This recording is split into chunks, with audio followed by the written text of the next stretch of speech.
As many of you know, for the last 7 or 8 years, I've been asking my guests to give me a biography of themselves in 7 words that might define them, a haiku of sorts, so if you're modern, a tweet.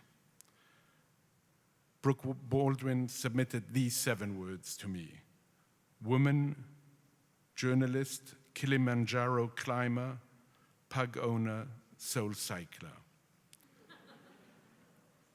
Van Jones submitted these 7 words to me: dad, political nerd, bridge builder, Afro-futurist. Please welcome them.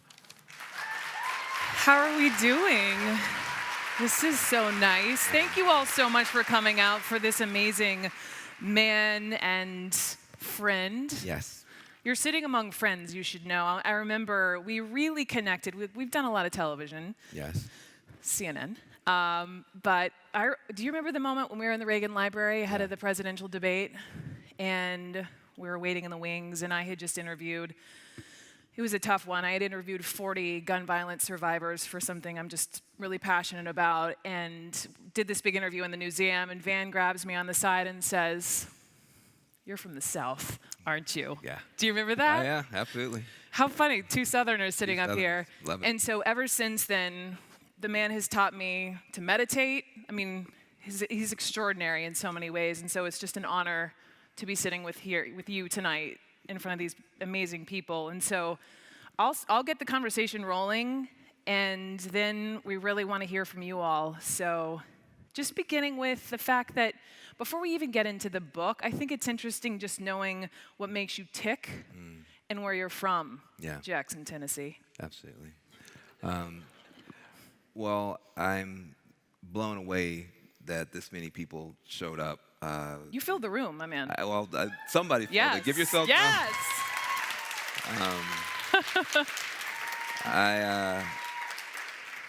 It means a lot, and I think especially, I did grow up on the edge of a small town in the rural South, and I'm a 9th generation American. But I'm the first person in my family that was born with all my rights recognized by our government. And so that's kind of my entry point. 1968, the year I was in utero with my twin sister. Dr. King is killed, Bobby Kennedy's killed. My dad's in Memphis. He's from Memphis when Dr. King was killed. And so I was kind of born into this whole kind of a moment. And my dad, big military guy, cop in the military, huge athlete. Son, tiny little nerd. The apple didn't fall from Exactly. The apple rolled down the hill into the next county. So my dad's like, "What is this small person with the dolls?" My dad's like, "Loretta, why is this boy playing with dolls?" And I'm like, "These are action figures, Daddy." So, hated bullies because I was a bully magnet. When you're a little bookish kid. Hated bullies, loved superheroes. Wanted to be one, too small. Kind of are one a little bit. Yeah. And wind up going to Yale for law school. And, you happy about that? New Haven in the house. It's like Bula Bula. But when I'm going to Yale for law school, and that was a huge eye-opener for me. When my father died, the picture that they put on the program for the funeral was my father standing in front of Yale Law School with his hands in the air, his son having graduated from a school like that. So it gives you a certain sense for what it meant to him. But for me, it was such a shock because I saw how much, frankly, just how much drug abuse and debauchery and crazy stuff was going on the campus, but none of those kids went to jail for drugs. And then 4 blocks away in New Haven, kids in housing projects doing fewer drugs were getting 7 years, 18 years, 24 years. Some of those people are just coming home. And it just blew my mind. And I just said, you know what? I'm going to use this law degree. I'm going to fight for justice. I'm going to try to make a difference. And that kind of set me on my path. My dad was a hero for our family. my dad and my mom, got themselves out of poverty. My dad got himself out of poverty, put his brother through college, put his cousin through college. Everybody who wanted to get out of poverty in my family got out over the back of my father as a bridge out. And yet, because of that, he knew you had to have good liberal ideas about worrying about good programs, good opportunities, but it also took some real conservative work ethic to get someplace. So I grew up in kind of a mix of ideas, and I bring that to my work as well. Crusader for the crazy, you say in the book, is the cure. Yeah, I am the crusader against the crazy. Crusader against the crazy. That is my mission. The book, I hope, is a cure for the crazy. Yeah. I'm lucky I grew up in a small town where liberals and conservatives and blacks and whites, we all were in the same little bucket together with nothing.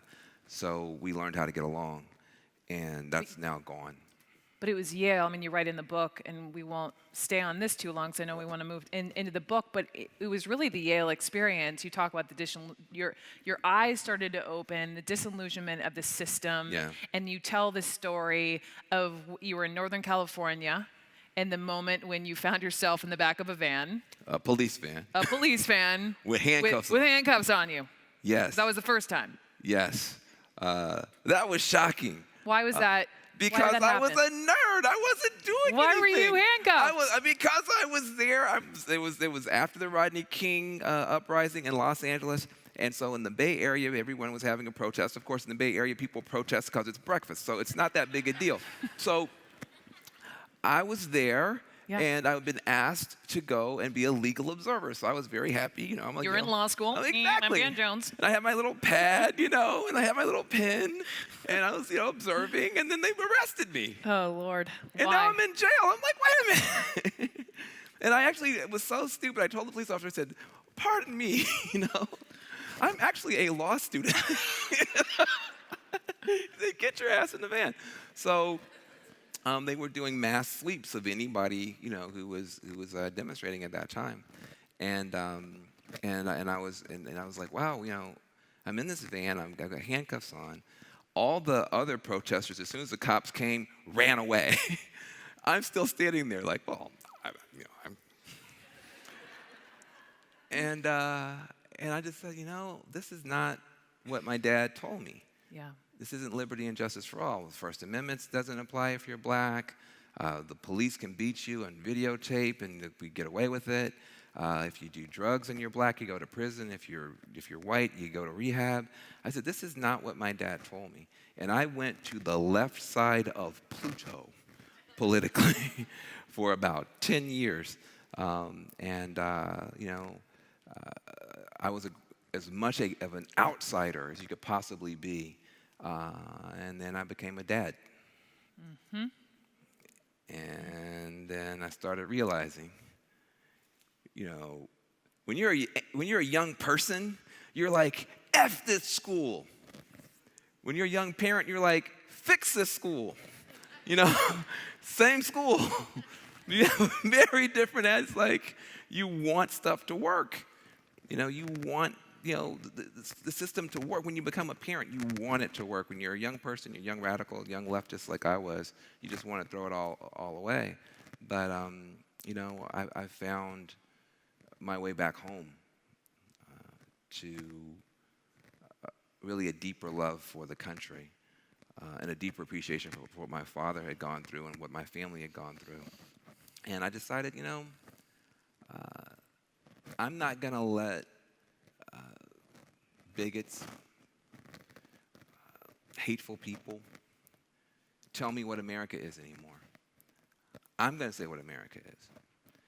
And what I came to was this understanding that America's always been two things. It's this founding reality that is ugly and unequal, even according to Thomas Jefferson. Mm-hmm. Thomas Jefferson said, I tremble for my country when I reflect that God is just. Think about that. This is the founder. I tremble for my country. He was that concerned about slavery.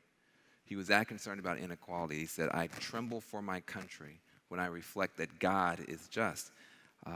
I like to imagine he wasn't just thinking about slavery. Maybe he was thinking about the fact that women couldn't vote, or that Native Americans were being mistreated, or that if you weren't a property owner, you didn't count. I tremble for my country when I reflect that God is just. Jefferson. That's the founding reality. But there's also the founding dream. Same Jefferson. We hold these truths to be self-evident, that all are created equal. Founding dream. To me, America is just this amazing rainbow people. Every color, every kind of human ever born, every faith, every sexuality, every gender expression, all in one country, trying to close the gap between that ugly founding reality and the beauty of the dream. That's who we are. That's what makes us Americans. Now, some people want us to deny the pain. Don't talk about that stuff. Don't talk about the past. Don't talk about present injustice. No. I'm never going to deny the pain, but I'm not going to let the pain have the last word either. I'm not going to let the pain have the last word either. And so it's that spirit that I bring to the book. That there's got to be some way for us to tell the messy truth about... Why is the truth messy? The truth is messy because it's not one-sided. I know a lot of liberals, they say, oh, Trump is terrible. He's a terrible racist. I hate Trump. He's a terrible racist. Great. 7 black families are moving into your neighborhood. We're moving. Well, wait a minute. Hold on. It's messy. Yeah. It's not all... We've now got a media system that's so polarized that it's just, I'm right and you're wrong. All the liberals are great. All the conservatives are terrible. All the conservatives are perfect patriots. All the liberals are socialist snowflakes. And we talk about each other. We don't talk to each other. And you never find the truth that way. And so the truth is messy. There are people who voted for Donald Trump who are white men over the age of 50 who live in red states who are some of the best people I've ever met. Worst vote, worst president from my point of view, but some of the best people voted for him. How do you deal with that? That's what I'm trying to wrestle with. Okay, let's back up a second. Can we back up? Yeah. Because I think before we talk about, basically we saw you all through the campaign season, and then you were like, peace, and traveled the country. I mean, you bounced, and you were all over the place trying to listen. Yeah. We talked about this. You would listen.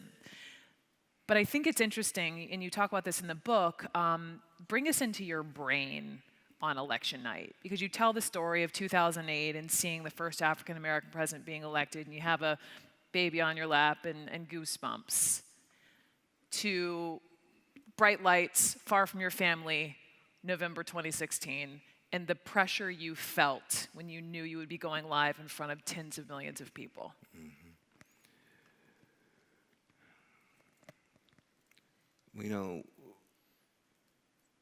Part of it is we had to wait so long. You always have to make predictions, and so we thought we were going to be able to start talking around 10 p.m., but then the numbers start coming in. 10 p.m., they don't come to our panel. We're still sitting there. 11 p.m., 12 p.m. Now my phone is just blowing up. Friends texting. Friends, especially Muslim friends, Latino friends, Latina friends. Now it's midnight. Now it's 1 in the morning. Now it's 2 in the morning. We still haven't said a word. My wife is wanting me to call and check on the boys. I can't call and check on the boys. I've got Muslim friends in Minnesota that, should I leave the country tonight? Because in where the country they're from, president comes in, you might get killed. That's what they're texting you. They're texting, should I leave the country tonight? In the background, I'm hearing all this sort of talk about polling and numbers and this and that or whatever. And I finally realized, oh, wait, they're about to come to us. And I'm the only person sitting here on this side of the table, not on the journalist side, but on the analyst side. I'm going to be the first person they come to that's not on Team Trump.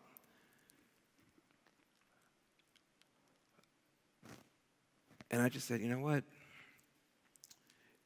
The hardest thing about this, I'm a parent. I got kids. I got children who are watching this. They're watching, the first time they're going to hear from their dad is me on the TV screen. And I said, I bet every parent in America feels the same way. Like, what the heck am I going to say to these little, small, unemployed, ungrateful people who live in my house? You know? So I just wrote down parents. On a notepad. On a notepad, I just wrote down parents. Then I'm thinking, everybody's afraid of the elephant in the room. Nobody wants to talk about race.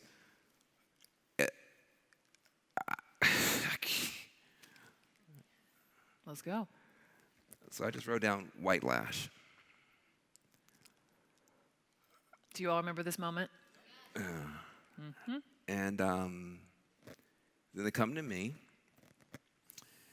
And Jeffrey Lord and I have become incredibly close friends, as you know. Yeah. His mom is sick. My mom is sick. His mom has dementia. My mom. So behind the scenes, Buds. Jeffrey and I are very close. Fight on the air and mean every word of it. But I love this man. He loves me. And he had been right from the beginning about what was going to happen. Everybody laughed at him. I know what that's like. So I took a minute to thank him, congratulate him. And then I just started talking, man. And I don't remember what I said. I mean, the moment was just, I was so emotional. I didn't want to cry. I didn't want to cuss nobody out. And it just came out the way that it came out. And then that night when I left, as I'm walking off set, they finally let me off. I'm walking past the camera people. And you guys only see us. There's like 20 people that are working their butts off, and they're the best people in the world. They are. And they'll get you through. As I'm walking out, every one of the camera guys reaches over and touches me on the back of my shoulder. White and black. And the women as well. Just everyone is kind of like, you know. And I realized that something important had happened. And then the next day, of course, the liberals are celebrating me saying the thing about parenting, but the conservatives feel hurt about the word white lash. And Because of the inference. Because they thought I was saying that every single person who voted for Trump was a racist. Yeah. That wasn't what I was saying. I was saying that there was that part of it. I said it was a white lash in part, and you can't ignore the Klan and all that sort of stuff that was in there. But it landed so badly with them. And that was when I realized the country is so divided. The same cry from the same guy can literally have some people cheering and some people fuming, some people crying that somebody understands them, other people feeling totally misunderstood. And now that thing went so viral. I'm walking around in D.C. and I don't have to pay for nothing. I mean, I go in restaurants, they're like, hey. I mean, I get in cabs, they're like, I know you. You're Van Johnson. Yeah. White lash, you know, I'm like, what just happened? And so I then said, I got afraid because I have a bigger voice, a bigger influence. I was always just one of the people on the panel. Yeah. And then, you know, CNN, like 16 people on the panel, so you only have to say like one thing an hour and you're good. They've seen the SNL skits. Yes. Yeah. A lot of people. Yeah, a lot of people. So all of a sudden it's like, well. Your voice is emerging. Yeah. And it was a choice point. And, you know, I'm a country kid, but I'm not a dummy. And I said, you know, if I put out a book called White Lash, I'm going to make a lot of money. You won't have to have no words. You can just say White Lash, blank pages, bestseller, you know? So, you know, but then where are we going to be? And I noticed that everybody was doing that. It was anti-liberal or anti-Trump. Everybody's going to their corners. Everybody's firing bullets. Everybody's mad. Nobody's listening. And I said, geez,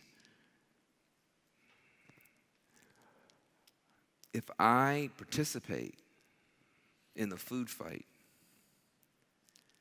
how do I deal with my kids? I mean, the grown people are flunking kindergarten now. We're not listening. We're not sharing. We're not caring. We're not showing any courage, any integrity, any character. It's all we talk about in the house is character, character, character. Mm-hmm. What do you do when it's nobody's looking? What do you do when it's tough? What decision do you? Who are you going to be? And so I said, I want to write a different kind of a book. And so I tried to write a book that my kids would be proud of 10 years from now, 15 years from now, that their dad was the kind of guy that seeing people coming apart tried to help people come together. So that's what the book is.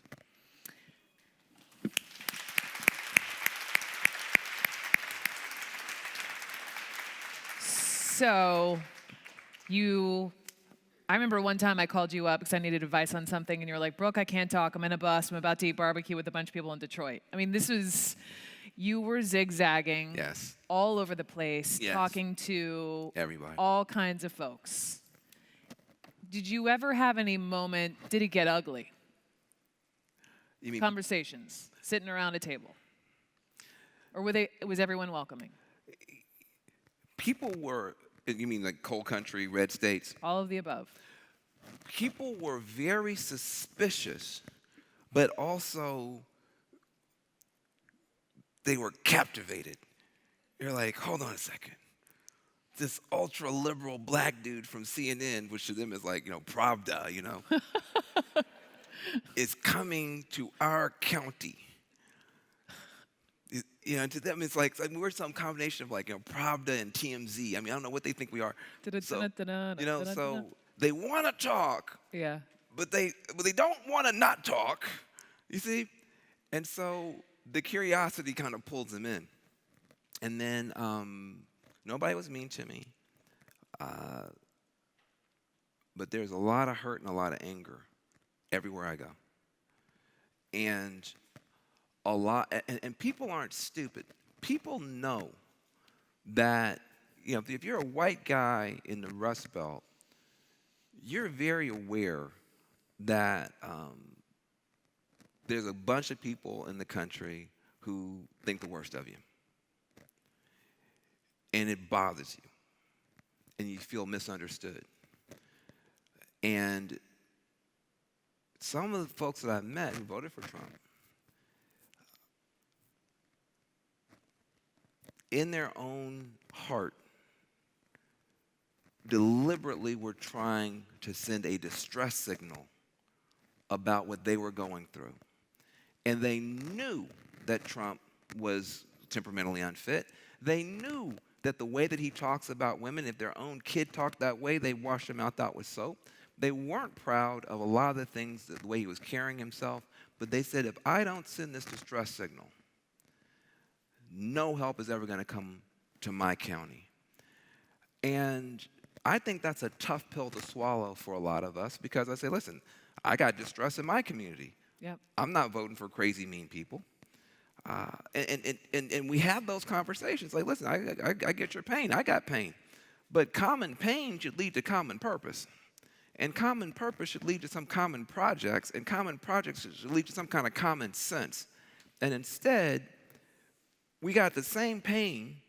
You ain't got no jobs, haven't had a raise, we haven't. Mm-hmm. You've got addiction in your community, so do we. The court system, you can't rely on it, we sure can't rely on it. You can go down the list. Common pain, but now you're mad at me and I'm mad at you. You're scared of me, I'm scared of you. Who's winning? And how did we get tricked against each other and used against each other? That's the conversation. And I said, listen, let me get this straight. You don't believe women should have the right to choose abortion. You're scared of Muslims, and you don't like multiculturalism.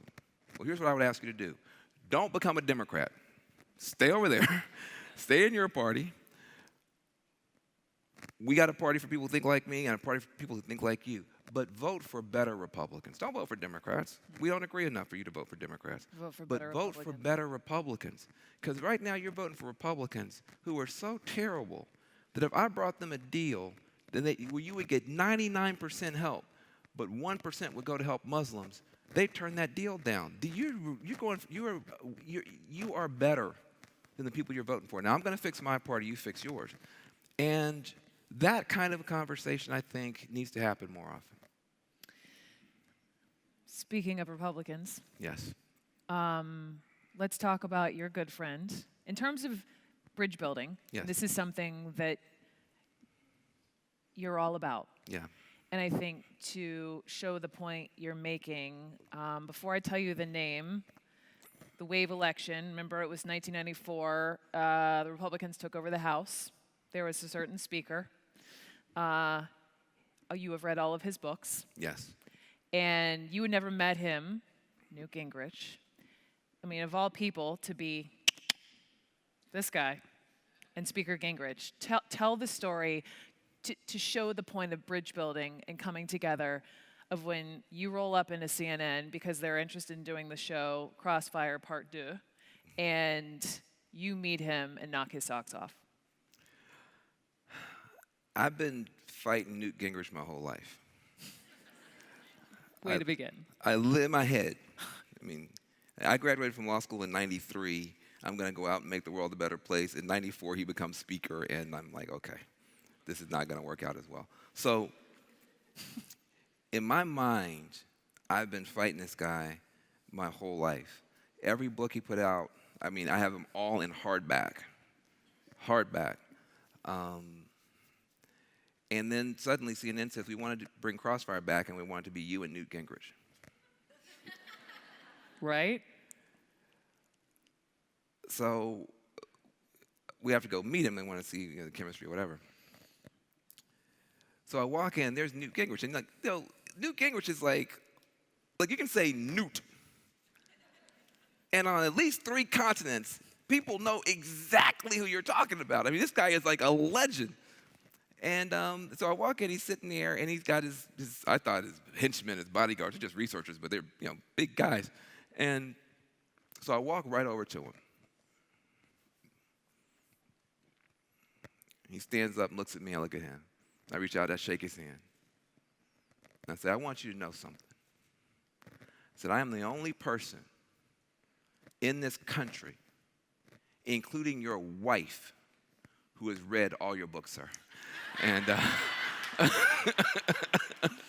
and he looks at you and says, what? He was just surprised. I mean, he was sort of like, he goes, really? Now, I've read all the nonfiction ones. I haven't read the novels, but this is, neither here nor there. And it turns out that we disagree on everything,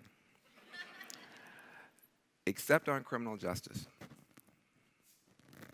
And Newt's a genius. I mean, he's unbelievable. And he started chastising me. He said, why are you going so soft whenever we talk about criminal justice? I said, what do you mean? He goes, you always talk about the racial part, which I know that's a big issue for you.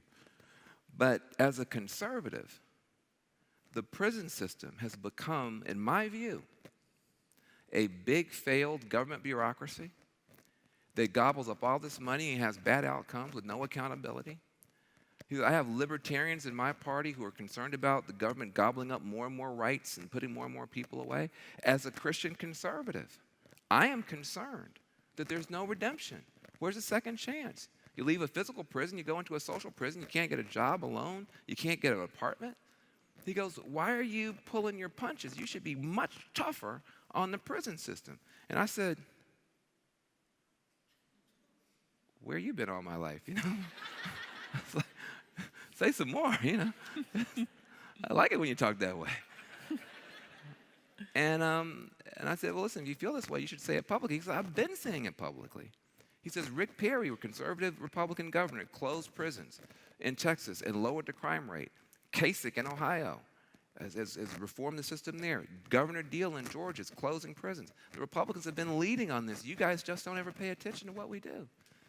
And I said, you know what? Why don't we join forces on this issue? And he says, I will, and you know why? He said, your 90% enemy can be your 10% friend where you agree. You think about that. Your 90% enemy can be your 10% friend. So Newt and I fight on all the stuff where we don't agree. You're supposed to fight where you don't agree. Democracy, you get to disagree. Dictatorship, you can't disagree. Democracy, you get to disagree. It's called freedom. That's not the problem. But you're supposed to disagree constructively, which means even when you're disagreeing, you're holding out the possibility that maybe in the back and the forth, if I'm a big government person, you're a strong market person, and we start fighting, but we don't disrespect each other. I listen to you, you listen to me, and I say, au contraire, and we go back and forth. Maybe we get to a public-private partnership that's a better idea than your idea or my idea. Thesis, antithesis, synthesis, creative disagreement can solve problems. But if you personalize it to the point where you're so disrespectful of each other, you could have a mile of common ground and you'll never leave the battleground long enough to see it. And so Newt and I have introduced legislation, worked together in Congress, almost passed a very big bill together. We work together on opioid policy, and we fight on everything else. And that's how it's supposed to be. That 10%. That 10%, or the 1%, or the 0.1%. You're supposed to fight where you disagree, but you can't only fight and have a country. So in the book, we lay out a bunch of things we could get done right now. Republicans stay Republicans, Democrats stay Democrat. You don't change, I don't change. You can fix the criminal justice system. We've got ideas about the opioid crisis. We've got ideas about how you could train young people, black, white, and brown, and every color, red states and blue, for the jobs of tomorrow. Your kids don't know how to deal with artificial intelligence and robots. I don't care who your kids are. We need to reboot that, change that. We can work together on that. There is not a Republican or Democrat answer to driverless cars replacing every trucker in America in the next 10 years. What's the Republican plan for that? What's the Democrat plan for that? There is no plan for that. You're going to need Republicans with smart ideas about entrepreneurship. You're going to need Democrats with smart ideas about worker retraining. We aren't even talking about the real issues. And so what I'm saying is the reason I included Newt in the book is if Newt Gingrich, who's as right-wing as you can be, and Van Jones, I'm on the left side of Pluto, still can find some places to work together, there's no excuse for us to let this happen in our country. This is crazy, and it doesn't have to be that way. So that's one of the stories you can read about Speaker Gingrich and your BFF. Yes. Ish. Do you text with Newt, or are you like, hey, Newt? I do. You guys laugh. Newt is, Newt is a genius. And he's got so much extra cranial capacity. When we did the show together, he would sometimes give me my argument, at the commercial break and say, no, Van, look, you should have attacked me here and here and here. I was weird. He's like, he doesn't care. He's smart enough. He can play chess with himself. So if I have a problem, he's one of the first people I ask. And he actually helps. And that's how it's supposed to be. So yeah, listen, you guys, I hate when he says the stuff that I hate. And I get mad at him when he says stuff that's outrageous and that's mean.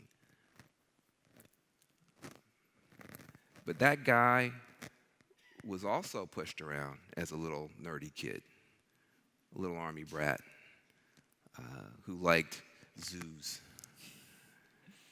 and stood up for the local zoo in Georgia and won and realized, hey, I can do something. And whenever I get too mad at him, I remember that little kid saving the zoo in his hometown and realizing he might be able to make a difference, and I try to forgive him. Speaking of geniuses. Yes. Do you all know why Van wears purple so much? Okay. Yes. So, known him for a while, Prince. I knew they were friends. I knew that your heart was crushed. I'm sure is still hard for you to talk about, but you really open up in one of the chapters in the book about you were working in California, was the Green for All, and you get a check in the mail. and you're not supposed to take anonymous checks. So what does this good political nerd do? He says, sorry, can't take it, and he sends the check back. Doesn't know who it's from. There's a return address. Check comes back. Van's like, sends it back. The third time, you get a call. Yes. And it's a very nervous attorney. Will you please cash this check?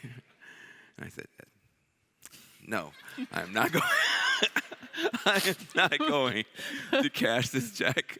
It is an anonymous check, and I need to know where my funds are coming from. I was running a charitable organization. We're all above board here. Exactly, all above board. He said, please cash this check. And I could tell this guy's going to lose his job if this check doesn't get cashed. So he said, look, I can't tell you who the check is from, but I can tell you his favorite color is purple. Did you guessed? Oh, my God. So then I say to the guy, I said, well, you know what? Now you got another problem. He said, well, what's the problem? I said, well, now I'm not going to cash it. I'm going to frame it. So you're still screwed. Like, you're still screwed. And Prince thought that was so funny that he called me. Called you. Yeah. So you've got Newt in the phone and Prince Well, at this point. Newt came later. You know, and he always the same way. This is Prince. And, you know, you're like, you think you're straight. You know what I mean? You think you're heterosexual, and then this is Prince. You're like, I know. I'm so glad you called. You know? And hey, look, I'm not trained for this. I'm just honest. I just say what comes to mind. And we just became really good friends, and he was there for me. Prince was the worst best friend. The worst best friend. In that if something good happened in your life, you wouldn't hear from Prince. You get a TV show, he ain't calling you saying congratulations. They cancel your show, first one to call. He was there for you when you needed him, not when you wanted him. And as a result, it gave me this confidence. You know, I left the White House under fire, and Prince really took me under his wing then. And That's when you first went to Paisley Park. That's the first time I went to Paisley Park. And I'm going to tell you, it pisses a lot of people off when I say this, but it's true. The only, besides, you know, often in the black church, the only time that I have felt free as an African-American man is at Paisley Park, because everything there came from him. He built it, he designed it. There's a freedom. You don't really know. You know, you carry yourself like this if you're African-American, especially professional. You're always concerned you're going to say something wrong, you're going to do something wrong, somebody's going to hear it the wrong way. You're constantly like monitoring yourself. You know, women, everybody goes through it if you're not, you know, I don't know, perfect in the eyes of the whole system. And so I got to Paisley Park, and I could just breathe. And he's the kind of guy, no matter what idea you had, you know, Prince looked at you the way like a sober person looks at a drunk person. You know, he's just kind of checking you out, like.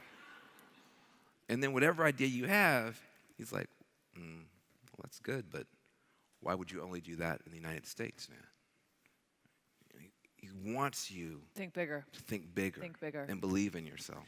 And so being around him and watching how he thought about human beings. He wasn't a musical genius. People always say he's a musical genius.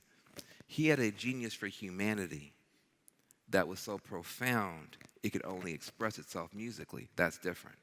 A lot of people can play the guitar. He understood people. And he would have me on stage with him. And that was transformative too, because you're on stage and you look out in the crowd. Usually when you go to a concert, all you see is the back of folks' heads, everybody's cell phones, and the artist. But when you're on stage with somebody like Prince, you see everybody's faces, every color, every sexuality, the rockers, the hip-hoppers, the men, the women, the gays, the straights, the cool kids, the nerds. And what you understand, when you're in the audience and you can see the stage can see you. You can see every face. And I saw night after night all of humanity on one accord because of him. And the kinds of ideas he had for Yes We Code, taking low-income kids and getting them jobs in Silicon Valley, which we did together.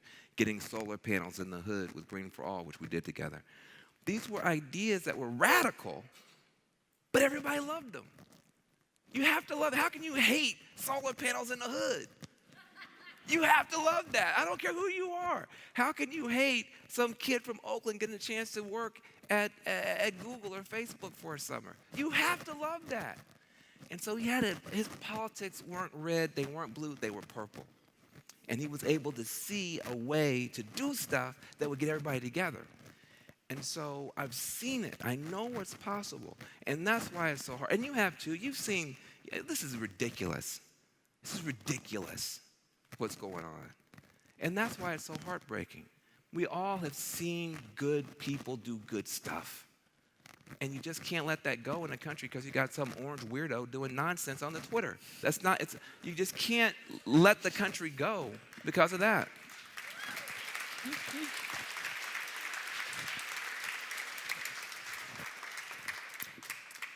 I just love the Prince story, and I love what purple represents for him and for you, and it feels so your book as well. Yeah, it's dedicated to Prince, yeah. It's dedicated to Prince, that's right, and your other friend. And Priya, who died, yeah. Before we let you all start stepping, and I think there's a microphone somewhere, we'll do that in a sec. I'm not quite sure where we are time-wise, but when people see you, other than after election night and you got all your free food, I'm just curious, what do people say to you when they bump into you on the street or on the subway? Thank you. That's the main thing. They say, hey, thank you. And I feel like I'm not doing enough. I'm trying to figure out how to do more. I work at a place called the Dream Corps. We got a bunch of good programs there, trying to help close prisons and help kids. But it's an amazing thing to have. I mean, in every color.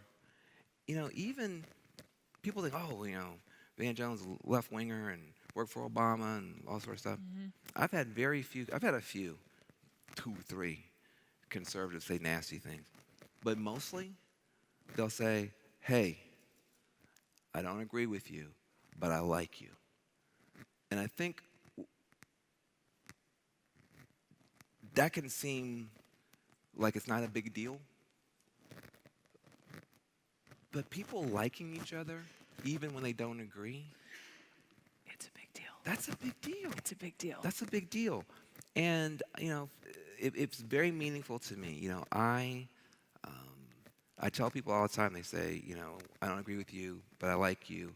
You do a good job, etc. And I tell them, I say, look, there's only 2 political parties in the country.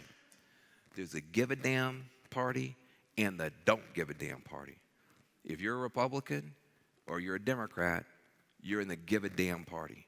So we're in the same party. You might be the right wing of it, I might be the left wing of it. At least we give enough of a damn to have an opinion about our own country. There's a lot of people in the don't give a damn party. And so when you think about it from that point of view, the fact that you're passionate enough to disagree with me itself is important. We need each other. I've never seen a bird fly with just a left wing. Never seen a bird fly with just a right wing. A bird needs 2 wings to fly. We need each other, that back and forth. And as long as we remember we need each other, then we can take the disagreement only so far. Once you start believing that you are my enemy because we disagree, we're in trouble. I'm extreme about this. I'm a radical about this. Even those Nazis who were marching with those torches, using ISIS tactics in America, murdering an American, assassinating an American in broad daylight. Heather Heyer, say her name. Heather Heyer, say her name. Even those Nazis who have to be confronted with the full force of law and everything else, there's something in America called Nazis. There's something in America called former Nazis. There's something in America called former Klansmen. Even them, there's a pathway out of that. So even when you're confronting them, even when you're standing against them and insisting that they be called terrorists, because that's what they are. They're terrorists in America. Even then, in the back of your mind, you have to have that string of hope that someday that young man with that torch will be sitting up on this stage saying, I used to be that way, but I was wrong, and I want you not to go that way. And that young white man might be able to reach somebody I can't reach and save a life. You have to keep open the possibility for redemption. Don't let anybody take that away from you, because that's what makes you human. The belief that something that is impossible could be possible through your action, through some divine grace, that there's a better future out there somewhere. If you let somebody take that from you because they won an election and because they say mean stuff on the TV, even when that person is out of that office, even if they lose that office, they have a victory that lasts because they took something from you that nobody should be able to take. Dr. King said, never let a man, or he would say now anybody, drive you so low as to hate. And I would say cynicism is hatred too, because it's saying that the future can't be better. The future can be better, and it will be better, and it's going to be better when we start acting like we tell our children that.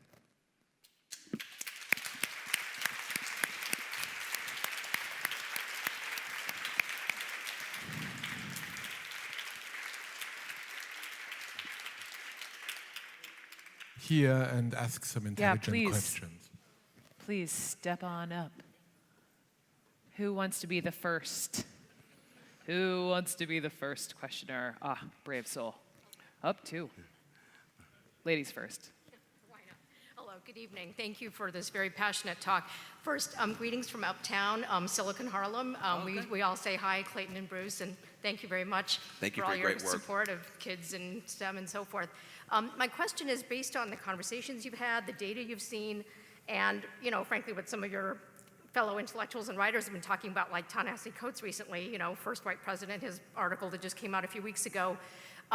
Economic anxiety or other perceived grievances? I mean, I'm still struggling with why did, again, some of our fellow Americans vote the way they did. Mm-hmm. And I think the narratives have shifted, and I think the media, the way you have examined yourselves, I think that's also shifting in the last 8 months. So I'd love your comments on that. Thanks.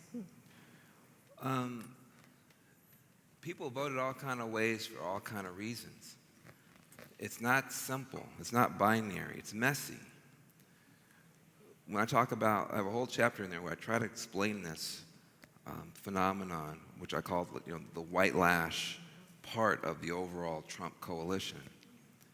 There are, and it's not just the United States, across the West, there's a part of the white working class that is gagging on neoliberalism and globalization. And they want to spit out both the jobs leaving and the people coming. They're gagging on both. So they're anti-immigration and anti-diversity, and they're also anti-corporate globalization. And their journey to some either better or worse place is incredibly consequential for the country. People want to rush to their defense and say they only voted because of their concerns about the economy. And then other people want to say, no, they only voted because they're racist and bigoted. And will rightfully point out that other workers who are not white workers didn't vote for Donald Trump. And so they point to that racial divide. It's so much more complicated than that. People that I've met, some of them are deeply uncomfortable with the changes in the country demographically.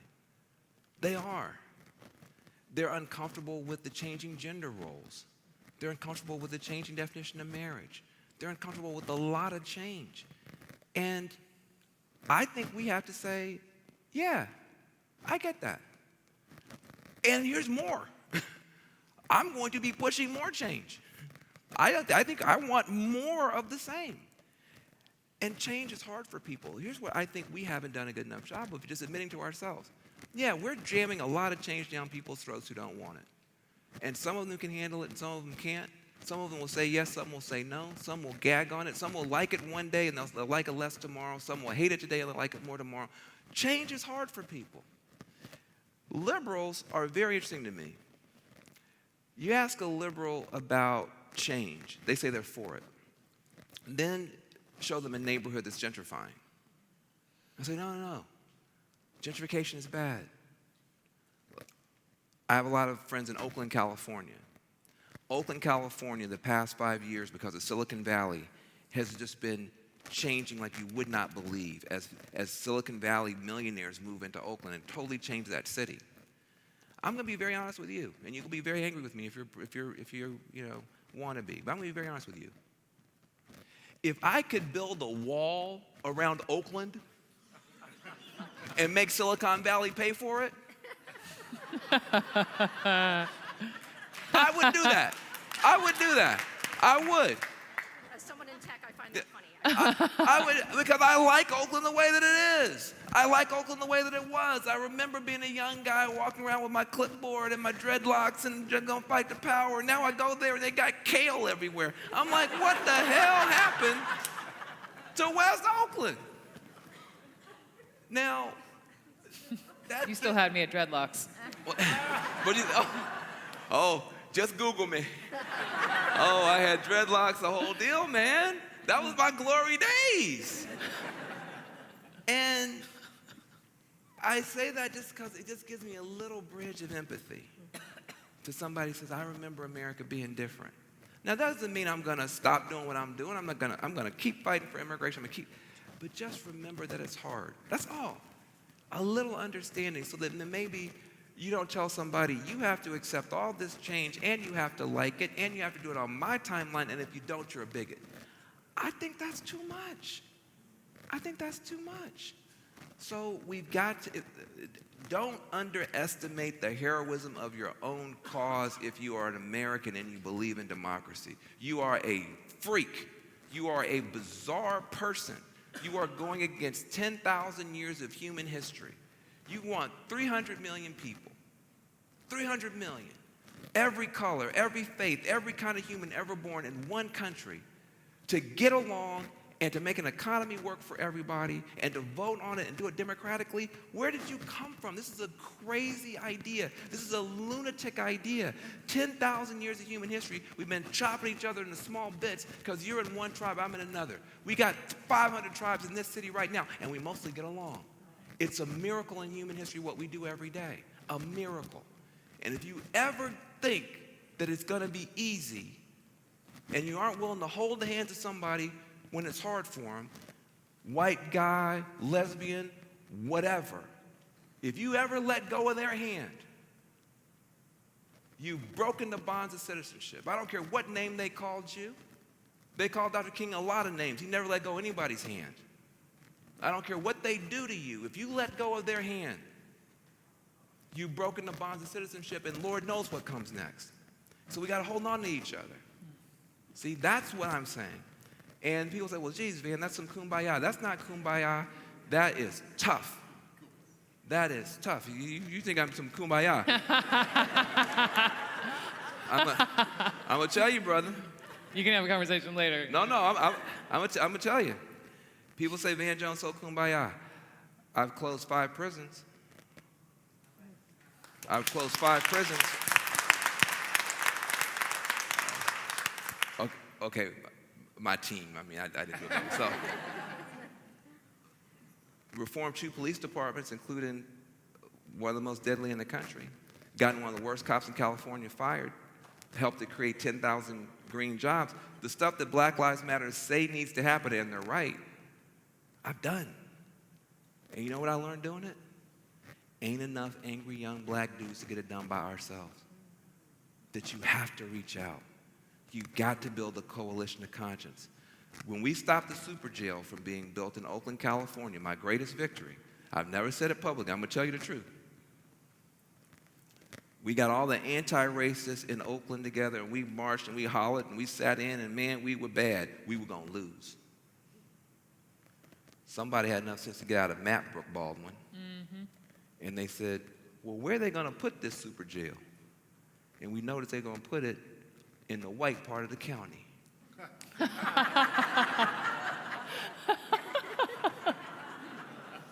said, oh, wow, hey. So we took our little anti-racist butts right into the white part of the county. And we said, could you please show us some racists who do not want a bunch of black people coming out here to see their kids at the super jail? He's not gonna like it. Excuse me, Mr. Racist. I'm from Oakland. They about to put a jail out here. Every weekend, me and everybody from Oakland gonna be out here in your neighborhood in long lines trying to see our kids. What do you think? This is an outrage. I agree. So, the racists and the anti-racists all went together, and we stopped the jail. That's how it works. That's how it works. So, I want you to understand. I know you got another question. We got more questions. But I just want you to understand. If you keep doing the same thing, you're gonna get the same result. If you keep going the direction you're going, you're gonna wind up where you're headed. Trump needs division. He needs everybody mad. He needs everybody cussing and fussing. Trump can't survive this conversation, so let's make it bigger and put everybody inside of it.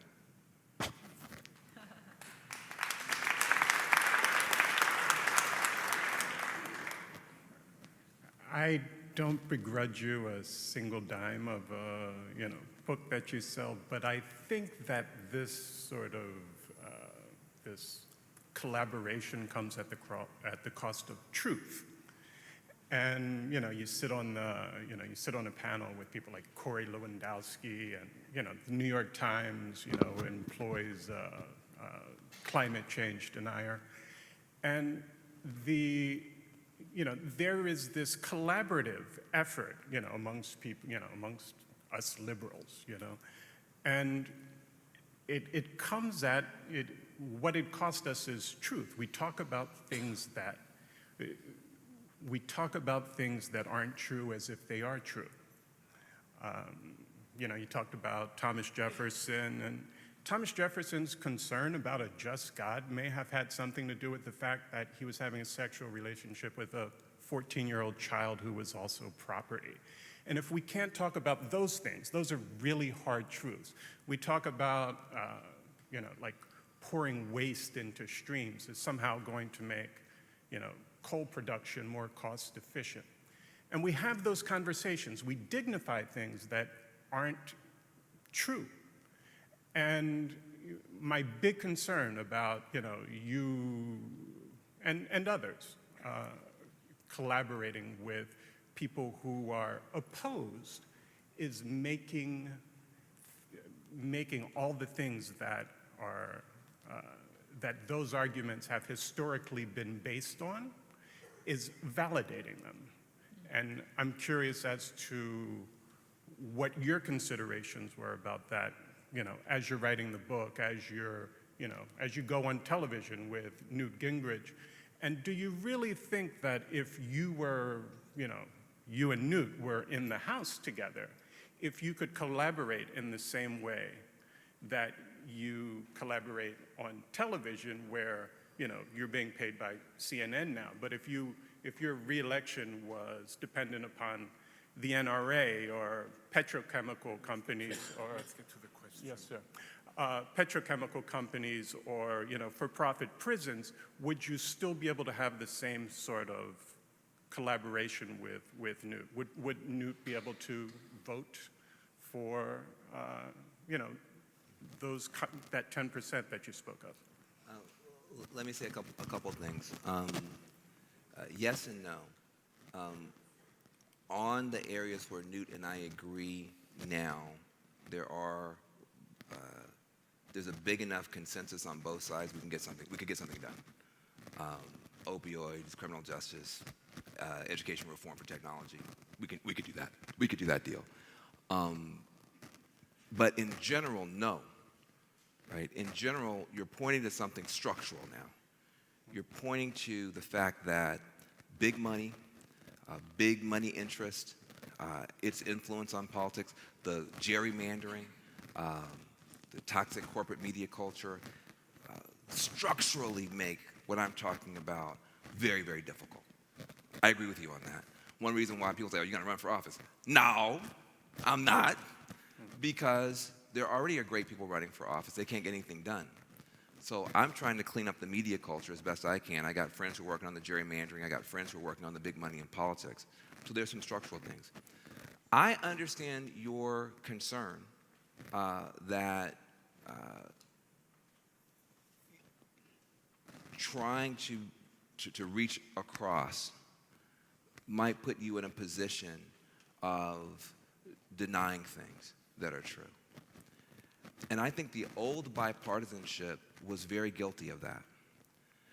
But I'm talking about something else. The strength in the parties now is at the wings. It's the strong liberals who have all the momentum, and it's the strong conservatives that have all the momentum. And so the bipartisanship from below that's available from two strong movements is just different. I told you that the founding reality for this country was ugly and unequal. I don't think you have to deny anything about Thomas Jefferson or, frankly, Christopher Columbus or anybody else. And, frankly, that's louder than it's ever been.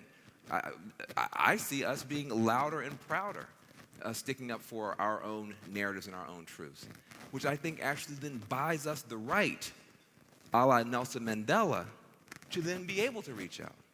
I don't understand the theory of change that many of my friends who criticize me have. Is the idea that we just have been insufficiently outraged over the past few years about injustice to black people. And if we just get more outraged, we're going to get better outcomes. If that's the theory of change, you're welcome to it. I don't think that's it. I think we should stay outraged, and I also think we should find ways to make sure that our outrage isn't used by our opponents to fuel movements that do us harm. I think we can be outraged and also compassionate to other people who also have a right to be outraged and build a bigger coalition to stop our real enemies. I can't prove that's going to work, but that's my view. And I'm more committed to the truth and trying to tell the whole truth than I was even 2 or 3 years ago. But I could be wrong.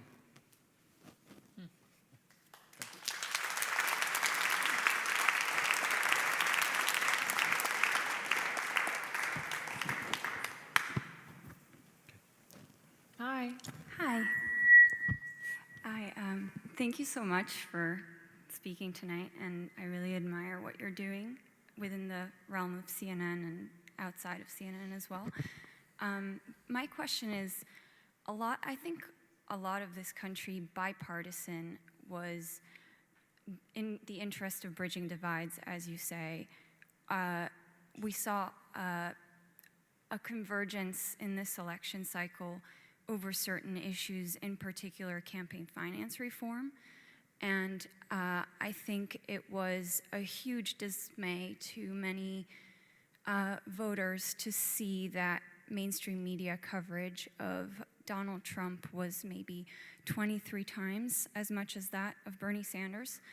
But we also saw that both sides of the aisle really don't want this kind of outsized control of politics that's happening. There's hundreds of millions of dollars that are being thrown into erasing consumer protections that are affecting minorities. Yes. And erasing, now the EPA is getting destroyed. All of these things, there's a convergence, and I'm wondering where you see this discourse going in mainstream media, and if there's a way that people can influence mainstream media to talk about these issues? I don't see mainstream media talking about campaign finance reform right now, and probably won't for a while. So I think it's going to be up to movements to put it on the agenda. The bad thing and the sad thing is that the mainstream media and the politicians are increasingly behind the curves. The good thing, though, is that people like yourself can change the curve. You've seen, we're in an age of rebellions. You saw the Obama phenomenon come out of nowhere and shock everybody. Then the Tea Party came out of nowhere and shocked everybody. Then Occupy Wall Street came out of nowhere and shocked everybody. Black Lives Matter, the Trump phenomenon, the Sanders phenomenon. So your ability, this is not a left-wing period and it's not a right-wing period. It is a turbulent and volatile period because the status quo is not working for a lot of people. And so to the extent that you want to take on the toughest job, which is to get the big money out of politics. Your opponents want big money into voting and little people out. So they make it hard for little people to vote and they make it easy for big money to come in. Your generation is going to have to flip it. So you get the big money out and get more little people in to voting. That's simple to say, hard fight to win. But if you believe in your heart that that's the right fight, you should take on that fight and you're not going to be by yourself and you can win it. Can I just respond to that, though? But I think that the mainstream media has a huge influence on this discourse. I feel like I can't speak on behalf of mainstream media, I'm so sorry. but I do happen to Right. know some people, and I have control over 2 hours of a 24-hour landscape. And can I just say, it has never been more important to be a journalist in my lifetime. I'm 38, and yeah, we're not talking about campaign finance reform. I've been at CNN almost 10 years now. I've been in journalism 17. I hear you. We're at a place right now where we are covering the president, and we are covering Congress. We are covering the multiple investigations. Fact. Investigation. It is plural. Multiple committees in Congress and Bob Mueller and the special counsel. And I'm not saying we won't ever cover that again, but it is an important time to seek the truth. And I just want to stand up for CNN. I truly, truly believe in what we do. And I covered, I was at way too many terror attacks last year. I've written about covering shootings. I have wept when I go home. I covered the presidential campaign. I actually ended up at more Bernie rallies, oddly enough, than I never went to a Trump one. Missed out on that.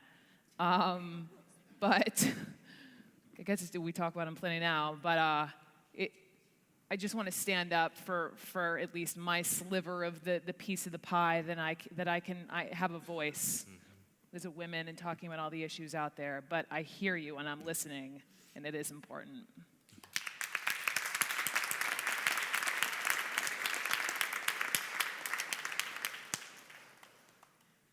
Long runway to the microphone. Thank you both. Van, thank you. And so for people whose bladders are bursting, there's only 4 more questions, and I promise I won't answer them as long as I did the other ones. So let's stay together. Go ahead. Hopefully. Well, and thank you for wearing jeans, also for showing us what you're actually wearing on camera, off camera. So my question, years ago, the New Yorker wrote a profile of you. I read it. I sent you a letter. I was that inspired by it. Oh, wow. And I got a response through your people, and I think you signed it, so thank you. Well done. Thank you, team. Yeah, exactly. Team man. And I remember at the time being inspired not only by the inspirational nature. It was a lot about Green for All and all the work that you were doing in Oakland. I have friends who work in sort of adjacent industries in the Bay Area, and being really inspired not only by the inspirational tenor of the message, but as someone whose mother has lived and worked in similar communities, by the exceedingly practical nature of the idea. As you said it before, like, why not teach a kid from the hood how to build solar panels and the like? There's a real lack of those kinds of practical solutions that I've seen, especially over the course of the last, let's call it, year. To your point, kind of the poles of the argument are pushing people away from practical things that, just to your point, nobody can argue about. What would you say to the people in this room to try to bring the focus of the conversation? What would you say to the people in this room, which is the question, to bring the focus back to that, and how do we kind of do something about it? And I would say, and this is not a joke, so don't laugh. I would say, get my book, and I'm not joking. Yeah. I really worked hard to try to synthesize the best stuff that I see working, and to try to put it in the book. Because we can't say everything on TV. It's just, we got to sell soap and cereal. It just, we can't get to everything. I wish we had more time. Yeah, I wish we had more time. But what I would say is that there are radically pragmatic and practical things that we could get done right now with nobody having to stop being a Republican and nobody having to stop being a Democrat. You can, and we put it in the book. And I appreciate you acknowledging me for being pragmatic. Here's the reality. I work with the toughest populations in the country. I was working on transgender liberation in 1997, the very first transgender organization to take on police misconduct. I was privileged to be a part of helping to get started through my not-for-profit. It was called Transaction. Ain't that cool? Cool name? Transaction. And this is 97. This is 20 years before my friend Caitlin. Working on these issues. I've never met anybody in prison who said, Van Jones, get me out of prison, but damn it, don't work with any Republicans. I've never heard anybody say that. So when you start working with the toughest populations, we work with coal miners this year. We got 20,000 coal miners, their health care benefits back this year, me and the people I work with, the Dream Corps and the Love Army. You start working with the toughest populations, you got real problems, a lot of this silly stuff just boils off. And part of the problem is that everybody's tweeting and nobody's working. It's very easy to be righteous on Facebook. It's very hard to pass a bill. It's very hard to help a kid get a job. And we've got to realize, once you start doing that, you realize, look, I need some Republican bankers on my side. That you start realizing that everybody's got a role in this thing. So I appreciate you for giving me a little bit of credit for being pragmatic.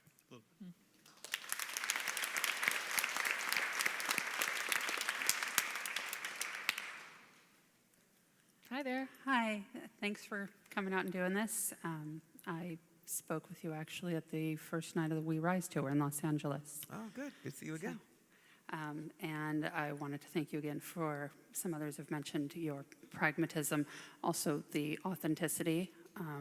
I think that is something that's very much needed today across both aisles.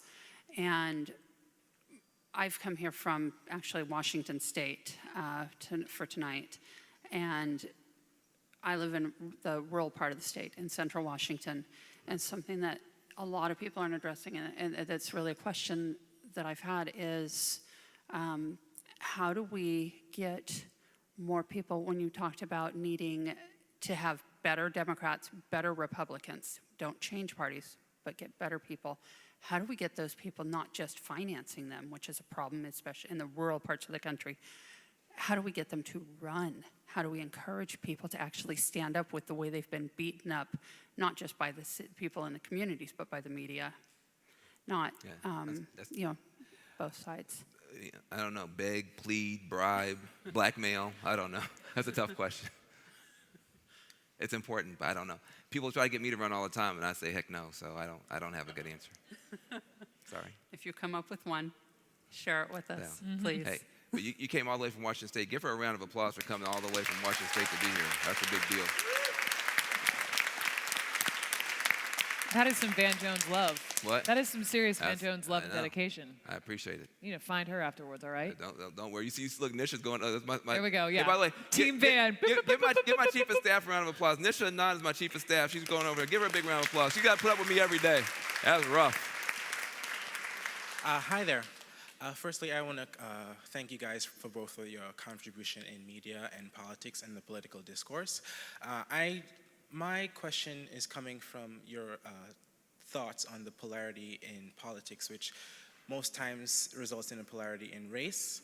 I'm speaking from the experience of a Caribbean male, a black Caribbean male, where my experience in racism, although it may have originated from the same place, is different from the experience of racism with African Americans, where there's the idea with Caribbean people, when they come to the US, they see America as a place of growth and potential, and they work towards bettering themselves. And there's the idea that employers may favor Caribbean people over African American people because they don't come to them with this affront of whiteness, so that they, although they do see the race injustice, they work towards bettering themselves. I was wondering if you had any ideas of helping African Americans or people who identify themselves as black in the US start looking at themselves as being able to better themselves outside of feeling broken down by the system, where they don't bring that to whatever interaction that they may have, and instead try to give themselves that hope to go forward. Well, what you raise is difficult, and we don't have much time. What I would say is that somebody might mishear you. They might hear you as saying that it's almost black Americans' fault for being too aggrieved, and that's why they're having a hard time.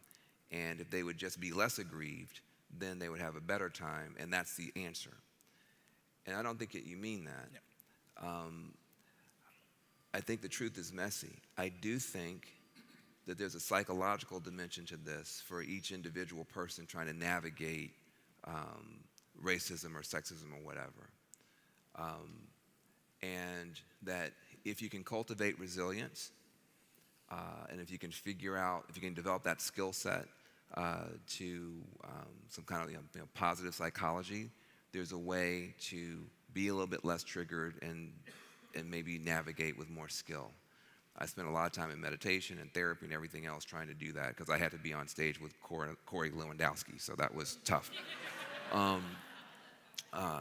So that's a part of it, and yet I don't think that's the main part of it. I think that there's other factors that we don't want to let other folks off the hook for. If those black folks would just quit being so angry, they'd be all right. You don't mean that, but it can be heard in that way. I do have a program, Yes We Code, where we're trying. You might be able to help me afterwards to think about how to do a better job. But you ask one of the toughest questions with the least amount of time, and I bet you do that a lot. So I appreciate you. Give me a round of applause. But yeah. Let's just talk later. Let's talk later. Thank you. Yeah. Thank you. Hi, I admire both of your work immensely, so thank you for being here. Thank you.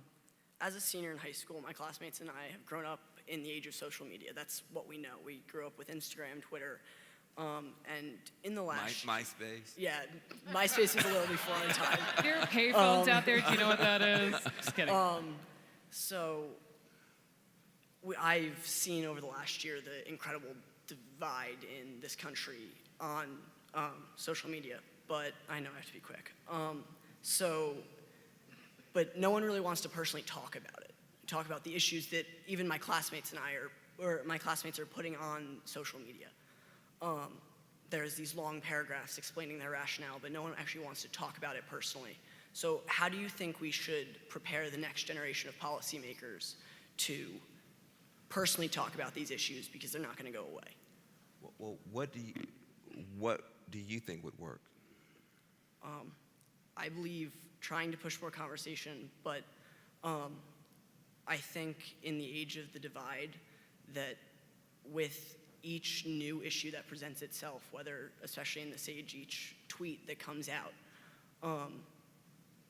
each discussion gets a little harder, but I feel like the more we talk about it, the better it could possibly be. It's just hard to create these conversations because of the gap that I don't believe is there, but it's perceived to be there.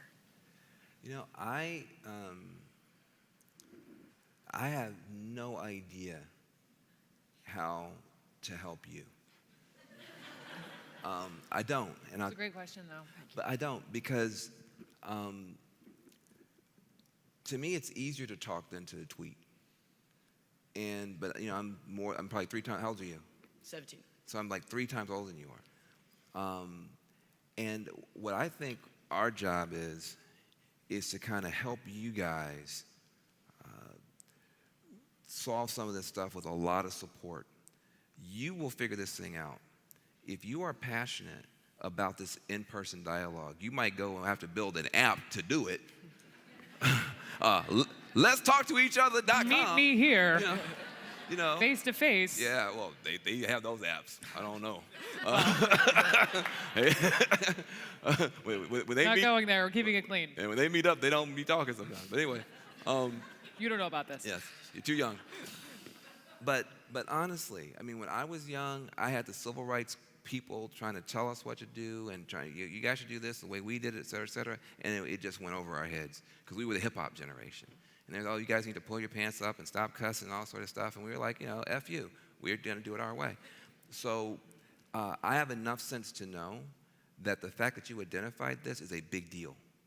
That you as a generational leader you've recognized that you're only getting so much jelly out the jar with this text-based stuff. And now you want to do something courageous. I can't tell you how to do it, but I'm going to tell you right now, if you figure it out, or if you even just try, you're going to fail at first. You're going to fail at first, and then you're going to get better at it. And then you're going to get a lot better at it. And you're going to get really good at it. You're going to help a lot of people. So I appreciate you for being here. I wish we had all the answers. We don't, but we're looking into you. Thank you. Yeah. Thanks for coming out. Thank you.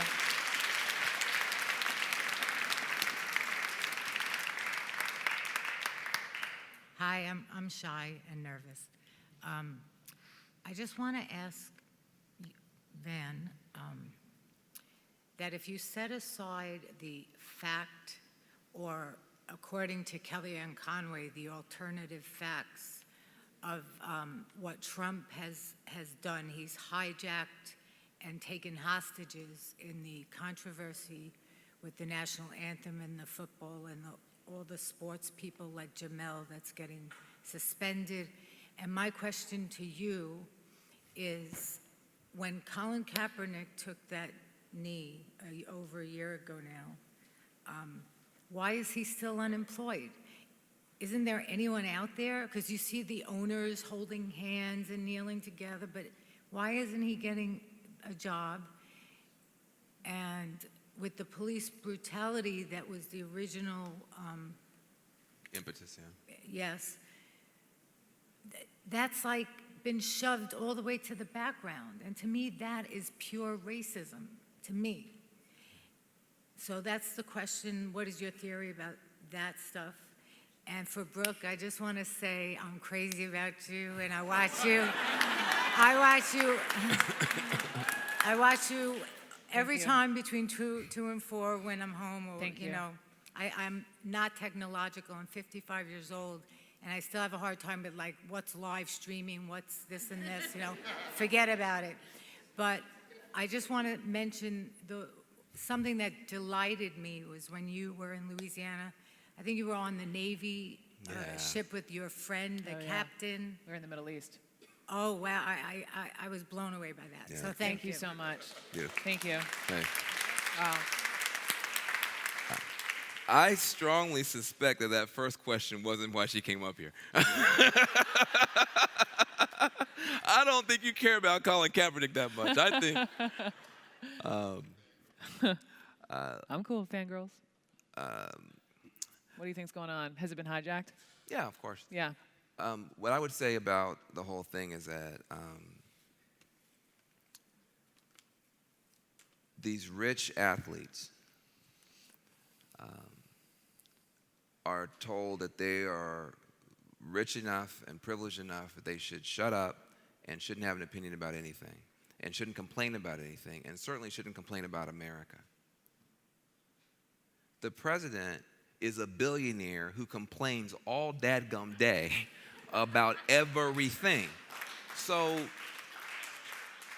it's clear that being rich does not mean you can't complain about America.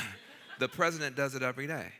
He did it 8 years under Obama. His slogan is "Make America Great Again," which means America sucks now. So rich people apparently can have an opinion, ask the president. So that comes off the table. You can walk through the whole thing. But don't forget, these are young men often who, they are doing well. But 2 or 3 years ago, 4 or 5 years ago, they were in neighborhoods that were not doing well, often. And when they go home for Thanksgiving, they often go back to neighborhoods that are not doing well. And over the weekend, they get text messages from their cousins who are being mistreated, and they're often themselves mistreated. And the fact that they're willing to speak up and to say something is one of the most beautiful things happening in this country. And then the president, it's one of the most beautiful things happening in this country. But let me say 2 things about the president on this. One is, he loves talking about polls, but he's desperately misreading the polls on this. The polls show that the majority of white Americans really oppose these protests. 60, 65, 70% sometimes of white Americans oppose these black protests, which makes them the most popular black protest in the history of the country. Because during the freedom rides and the sit-ins, 80%, 85% of white Americans were saying those protests were wrong. So these are the most popular black protests in the history of the country. The president doesn't know his history. And much more importantly, it's creating an opportunity for Republicans. Pence protesting the protests with a stunt against a stunt. No. If you're a conservative, this is the time to step up and say, I may not like the style of your protest, but the substance of your complaint, I take seriously. I'm not going to call you out. I'm going to call you in. I think I can help fix your neighborhood as a conservative. I think I can help you with business opportunities as a conservative. We've been leading on criminal justice as conservatives. We got some work ethic ideas as conservatives. And you concerned about your neighborhood? I'm not going to worry about who's kneeling down on a field. I'm going to tell you who's falling down in your community, and I'm going to help them stand up as conservatives. That's the opportunity to take this thing and bring people together. The fact that you have a president whose strategy is to divide, whose strategy is to take this pain and use it to add to the pain, take the division and make it worse for himself, not for America, not for this country, but for himself, is his greatest crime among many. Because this is the time for real conservative leadership. Do not wait for anybody in D.C. to do it. If you're watching this or if you're sitting here and you're in the Republican Party, these protests are your opportunity to show that conservatives do care about these communities and can do something about it. Please do that and ignore this dude in the White House. A big round of applause. Thank you very much. Thank you.